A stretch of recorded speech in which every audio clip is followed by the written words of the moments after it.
Well, hey there guys, Tom here. Welcome back to my movie channel and thank you very much for joining me for this, what is probably the most important video that I make in a year. This is my top 10 best/favorite movies of 2021, and I do have to give a couple of disclaimers before we get into the list. The first disclaimer, obviously, is that this is my opinion and my personal list, and everyone's list is going to be different. So whatever your favorite movies of the year are, drop them down in the comment section below, and let's carry on the discussion right down there. The other disclaimer that I have to give is there may be spoilers in this video for any of the movies that I list in this video, so if you don't want to hear spoilers for any of these movies, just when I start to mention a movie and you haven't seen it yet, make sure you add this video to your watch later or your favorites list and come back and join me after you've seen the movie so that you're free to hear spoilers for any of these movies. So without further ado, let's get into it. My personal top 10 best/favorite movies of 2021. Okay, number 10 on this list is Nicolas Cage in Pig. You know, when I saw this movie, this is a movie that was getting a lot of hype around it. A lot of people were raving about this film, and Nicolas Cage has always been a tremendous actor. He really is an Oscar caliber kind of a performer, and he's been doing a lot of, you know, lower budget, straight to home video kind of movies in the last few years, and I've been waiting to see Nick Cage get back to doing, you know, Oscar kind of movies and Oscar kind of performances, and Pig is just one of those movies. This isn't a movie that should be any good at all. A man who has his pig stolen and he's trying to get it back because it means so much to him. This pig that finds truffles, and obviously they're worth a lot of money. And this movie was just sensational. It really was. It was such a great film, and Nicolas Cage in this movie gives such a tremendous performance. I thought this movie had a lot of emotion, a lot of drama. It was just a fantastic film from start to finish. It's one of my favorites of the year, and it totally deserves a spot on this list. Pig really does live up to the hype. If you haven't seen Pig, you are missing out. Now you're just nobody that I used to know. It's Nobody, starring Bob Odenkirk. You know, this is a movie that it was written by the same guy who wrote the John Wick films, and so you knew going in that, you know, the idea of doing a movie about a former assassin coming out of retirement to fight some more bad guys, it's going to be a fun time at the movies. And Bob Odenkirk, you know, he's great as Saul in Breaking Bad and Better Call Saul. He's really good at the action, like surprisingly good at the kick-ass kung fu, you know, kind of John Wick style action. And this was a really fun movie from start to finish. It's a movie I thoroughly enjoyed, and I'm really hoping that we get a sequel to Nobody. I want Nobody too. And by the way, it's not just Bob Odenkirk. Christopher Lloyd, probably best known as Doc Brown from Back to the Future. Christopher Lloyd plays Bob Odenkirk's father in this, and oh my god, that dude is so funny in this film. He is like, aside from Bob Odenkirk and the action, Christopher Lloyd is my favorite part of this entire film. This is a film that I had such a great time with, and I really hope that we get a sequel to it. I want a whole Nobody franchise. Let's go, bring it on. This was such a fun film. You know, I'm not having a good day. I'm having a great day. Number 8 on this list is Ryan Reynolds' Free Guy. You know, for a movie, a completely original idea. You know, Free Guy was a movie that I thought was going to be a fun time at the movies, but I wasn't expecting to have as much fun with Free Guy as I did. I thought it was going to be a good movie. I didn't think it was going to be a great movie, and Free Guy is a fantastic film. It's wonderfully original with some of those, of course, you have, you know, the Captain America shield and the lightsaber and Hulk's fist and things like that popping up, little Easter eggs popping up in Free Guy. But those aren't what made the movie special. What made the movie special was its heart, its comedy, its tremendous, like, joyfulness. You just watch this movie. It's a movie that you watch and you can't help but feel good watching it. You can't help but feel good when you walk out of it. You just feel different about the world. And, you know, Ryan Reynolds, he's just got that charisma about him that just makes this movie so lovable. And Jodie Comer in this movie is sensational as well. My only weak spot, like I said this in my review, the only weak spot I felt with this movie was Taika Waititi's villain character.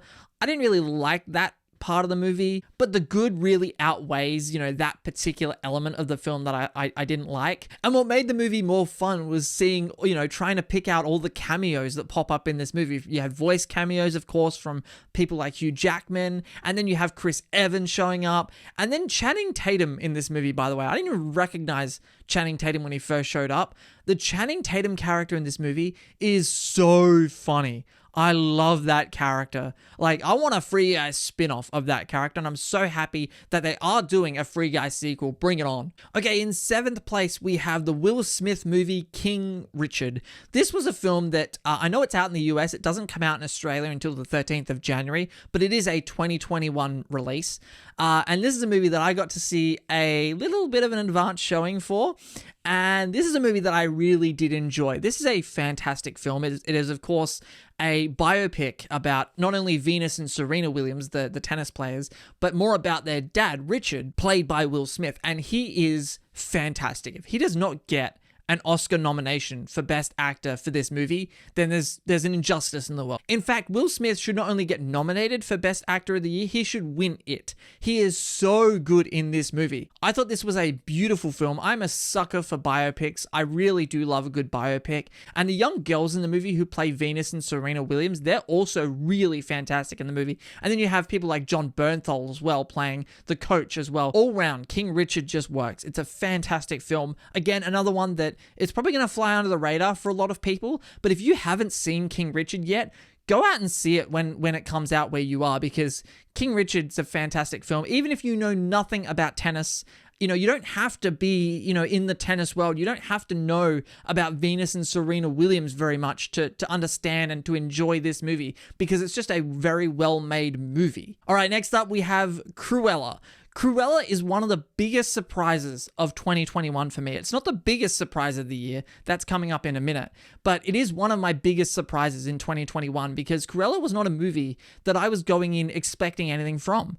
I really didn't have any expectations for Cruella at all. I was like, really? Okay, you've got Emma Stone. That's interesting. I love Emma Stone. She's a fantastic actress.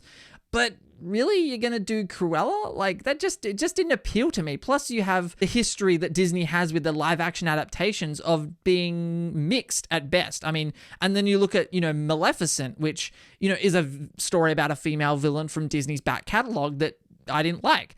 And so Cruella, I wasn't sure what to expect going in. And it's a wonderful movie. I loved Cruella. I thought Cruella was great. It is a movie that, I know there is some divided opinion on this. To me, Cruella is a movie about the villain. It is such a great movie to see how, someone who has had a rough childhood and has experienced trauma and loss, and the scene where her mother dies that was a shocking scene to me. I should have seen it coming, but I didn't.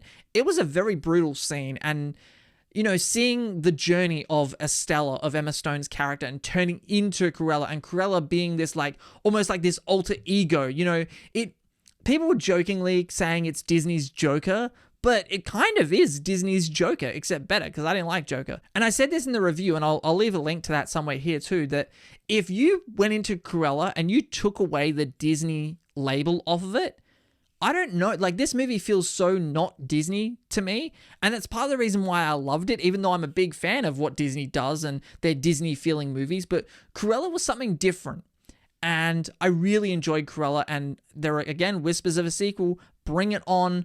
More Emma Stone as this character. She was fantastic as this character. All right, we're down to the top 5. Now we're really getting into the best of the year, at least in my opinion. At number 5, we have The Suicide Squad. The first Suicide Squad is a movie that I actually enjoyed. It's a hot mess, but, And then when they brought in James Gunn to direct the sequel, I thought, that's going to be really interesting.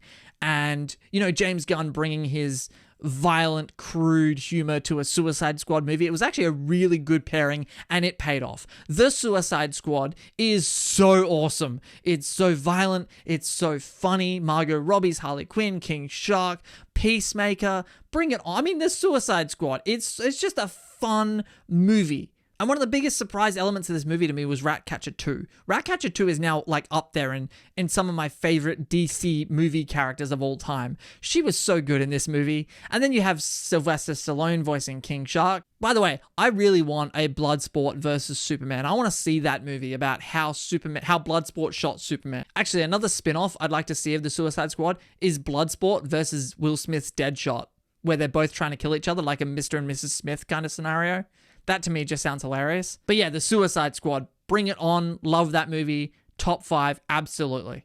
Even though I don't like sand, it's coarse, rough, and irritating, the next on number 4 on this list has to be The film, directed by the great director, as Snoop Dogg would say, Denis Villeneuve, it's Dune, motherfuckers, Dune. Dune was so good. I'm annoyed at myself that I only got the chance to see it once and that I didn't get to go back and see it again and again and again. You know, Denis Villeneuve, this dude just squats down and shits out excellence. All he's ever made is nothing short of brilliance. He just makes good movie after good movie after good movie, and they only seem to get better and better and better. This dude hasn't made a bad movie yet. Prisoners, Sicario, Blade Runner 2049, and now Dune. Timothée Chalamet is he's a world-class actor. That dude's gonna have Oscars on his mantle when it's all said and done. There is not a thing about Dune that I do not like. And, you know, they were saying for a long time, people were saying, you know, how do you adapt the Dune story? It's such a hard thing to adapt. Well, I can't imagine a better adaptation of Dune than this movie. And I'm super excited about Dune too. I really am. It is probably the best, like the most visually stunning movie I've seen all year. It is absolutely brilliant. The cinematography, the acting, the directing, the dialogue. Oscar Isaac in this movie is fantastic. Rebecca Ferguson, I mean, she's almost up there as like, maybe aside from Timothée Chalamet, Rebecca Ferguson's probably the best thing in the movie. I loved Dune. I really did. I cannot wait to see it again. I'm waiting for that home release because, oh my God, if you saw Dune for the first time, by the way, I know in America they released it on HBO Max as well as in theaters. If you saw Dune for the first time on your shitty little TV, you missed out. You just did. I know everyone likes to think their TV is like the best thing ever, but if Dune is a movie that needs to be seen on the biggest screen possible in a theater with a crowd, with popcorn and the surround sound, Dune needs to be seen in theaters. If you didn't see Dune in theaters, rent a private theater and go and watch it. It's fantastic. I love Dune so much. Okay, you know how I said a little bit earlier that, you know, I have the biggest surprise movie of the year? Well, this is it. In the third spot, we have Benedict Cumberbatch in The Courier. And here's one I prepared earlier. The Courier was the biggest surprise movie to me of 2021. This was a film that I was interested in, and I was hearing some good things about it, and Benedict Cumberbatch is one of my favorite performers right now. And I went to see this movie with my cousin. We were both interested. We both love mystery kind of films, and we both walked out going, holy crap, that was a lot better than I anticipated it was ever going to be. And Benedict Cumberbatch deserves an Oscar nomination for this film. His performance in this movie is so good. This English businessman who's recruited by MI6 and the CIA to spy on the Soviets. Like, man, this movie was just an absolute masterpiece from start to finish. And I was shocked walking out of this movie. I was like, I can't believe that movie was that good. I really can't. If you haven't seen The Courier, again, like every movie on this list, if you haven't seen The Courier, see it. Take my recommendation, see this movie. The intrigue of it, the performances in it, it has some really powerful moments as well. And also some just flat out brutal moments as well. But some incredibly emotionally hard-hitting, powerful scenes in this film. Some of the most hard-hitting, powerful scenes I've seen in a movie in a while. I love The Courier, man. Like, The Courier was great. Benedict Cumberbatch, he deserves an Oscar nomination for this film. He really does. Okay, number 2, The Snyder Cut. Yes, it exists. Make your own future, make your own past. It's all right now. The Snyder Cut, Zack Snyder's Justice League. You know, this is a film that, and I have a mixed history with the DCEU, especially just Zack Snyder's installments, because, and I've said this in previous videos, you know, I like Man of Steel quite a bit. I don't like Batman versus Superman. And I liked the 2017 Justice League when that came out, not thinking I would ever see, you know, Snyder's original vision for the film. When they said they were doing it and finally finishing it, I thought, you know, this is going to be an interesting experiment to watch. I was looking at it as an experiment of, you know, this is an interesting thing. It's never happened before with a fan campaign to get a movie released and a movie that, you know, had been shot and finished and they just needed to do some visual effects on it. And I thought, you know, it'd be interesting just to compare it to the 2017 version. It's probably not going to be anything special. And oh my God, I loved this movie. I loved it. And that third act in Russia, where they're taking on the parademons, and then you have the incredible Flash reversing time sequence and Superman flying down and Steppenwolf hitting him with the axe. Not impressed. Oh my God, was I impressed. Like, it is one of the greatest, it might be top 10 greatest third acts in any comic book movie ever made. It might be. I thought Zack Snyder's Justice League, it was 4 hours of DC glory. It just was. Look, is it a technically perfect movie? No, it's not. But it is a movie that I thoroughly enjoyed, all 4 hours of it. There are scenes in this movie that, yeah, you could take out and just to shorten the runtime if you wanted to. But the fact that this movie lives on streaming, it gave it the platform to be able to have this 4-hour extravaganza. And we get those pivotal character developing moments in this film for characters like Cyborg in particular, who was sort of, his role was reduced in the 2017 version and he was kind of an afterthought. And in this movie, we understand Cyborg, we get to know him more, and, characters like Flash, and, we get to see more of their backstories and pivotal character development that was just completely taken out of the 2017 version, and they become fully realized. I mean, even Steppenwolf in this movie is a better character than he was in the 2017 Justice League. And this, to me, Zack Snyder's Justice League is the only Justice League movie that exists as far as I'm concerned. I will never see the 2017 version again. This is the only Justice League movie that exists, in my opinion. I loved it. Well, if you've seen my other videos of recent days, you probably guessed my number 1 movie of the year.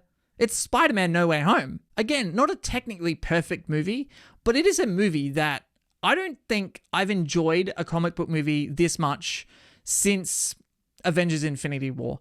And yeah, I think this is a better movie than Avengers Endgame. I love Avengers Endgame, I do. I think Spider-Man No Way Home is a better movie. And I think Spider-Man No Way Home, to me, it is a more important movie to me personally, because it really is like 3 generations of movies coming together, from the Sam Raimi movies to the Mark Webb Amazing Spider-Man movies, and now to the John Watts MCU Spider-Man era. And then, of course, you have Tobey Maguire and Andrew Garfield show up, the worst kept secret in Hollywood. We all knew they were going to show up. But then when they did show up, even knowing they were going to be in it because of all the leaks that came out, even knowing they were going to be in it, when Andrew Garfield jumps through that portal, I still couldn't believe what I was seeing. And the end credits, where you have Tom Holland and Andrew Garfield and Tobey Maguire, when you see their graphics show up in the end credits, even I've seen the movie 3 times now, and I still can't believe it's real. I still can't believe this movie exists as it is. I don't know how they managed to get Andrew Garfield, Tobey Maguire, Alfred Molina, Willem Dafoe, Jamie Foxx. They got them all back in this movie. Listen, I know there are some people that didn't have the same glorious experience that I had watching this movie for the first time. I mean, it's up there. It's in my top 2 or 3 favorite MCU movie of all time as well. So anyway, guys, that will do it. That is my top 10 best / favorite, however you want to quantify it. Those are my favorite movies of 2021. Once again, guys, if you have a list of your favorite movies of the year, try to keep it to a top 10, because in previous years, I've had people list like every movie they've ever seen. Top 10 only. In the comment section below, top 10 favorite movies of 2021. Drop them down in the comment section below. Let's continue this discussion right down there. If you guys haven't already, make sure you hit that subscribe button. Look out for my top 10 worst movies of 2021 coming in the next day or so. My name is Tom. Thank you very much for watching, and I will see you guys next time.